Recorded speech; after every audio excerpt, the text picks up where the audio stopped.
Stressed is dessert spelled backwards. If you're watching this, you deserve a sweet little treat. Close your eyes and picture it. Are you team flaky and crispy, chocolate and peanut buttery, or better yet, cold on top of warm?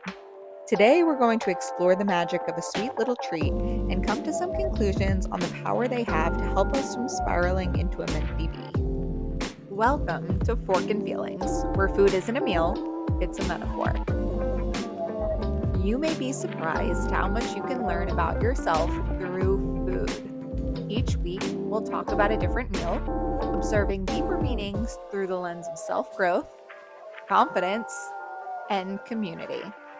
I'm your host, Lauren Serpico. I'm a psychology PhD, certified personal trainer, and a native New Yorker who grew up in an Italian-American home. If I leave you feeling satiated after watching, please subscribe, leave a like, and share with your friends. Now, let's dig into the layers of the self. On today's episode, we are talking about pastries, but what we're really indulging in is the sweetness a little treat can bring into your day. The psychology of a sweet little treat. You and me, baby, ain't nothing but mammals. We're not the only one whose ears perk up when we hear treats. Positive reinforcement encourages good behavior by rewarding it with a little treat.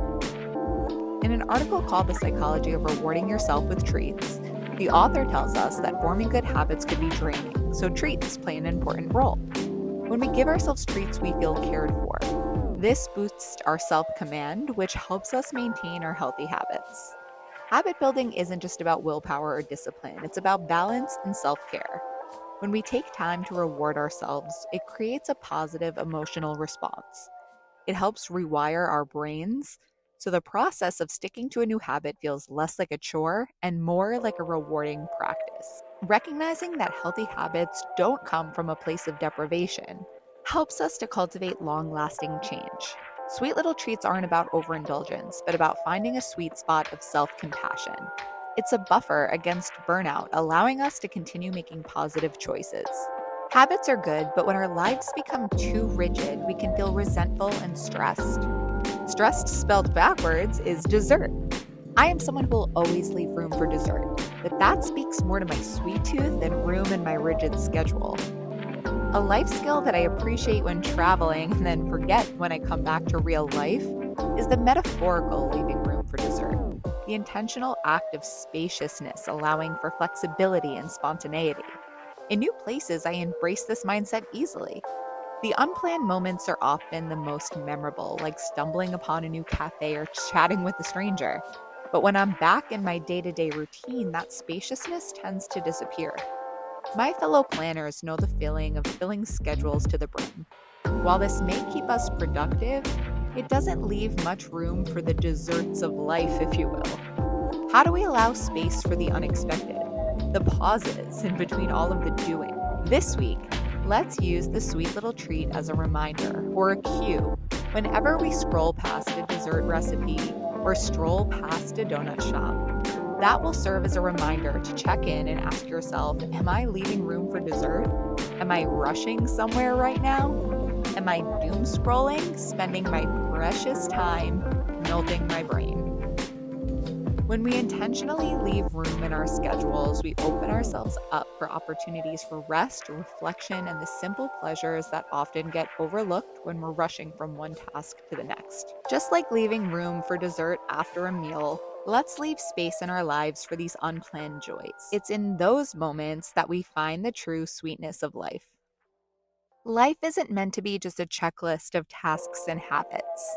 It's about savoring the moments in between. The magic of a sweet little treat isn't just about the pastries, although they are definitely a bonus. It's about giving ourselves the space to enjoy life's small indulgences. So, the next time you see a donut shop or a dessert recipe pops up on your feed, take it as a cue. Not just to treat yourself, though I highly recommend that too, but to pause. Check in with yourself and ask, have I left room for dessert? When life gets a little too rigid, give yourself permission to indulge, not just in something delicious, but in a little bit of flexibility, spontaneity, and joy, because you deserve it, honey. Thank you for allowing me to feed your soul. If you'd like to indulge in one of my favorite dessert recipes, it's available to my Forkin friends over on Patreon. Stay tuned for a sneak peek of what's on the menu next week on Forkin Feelings.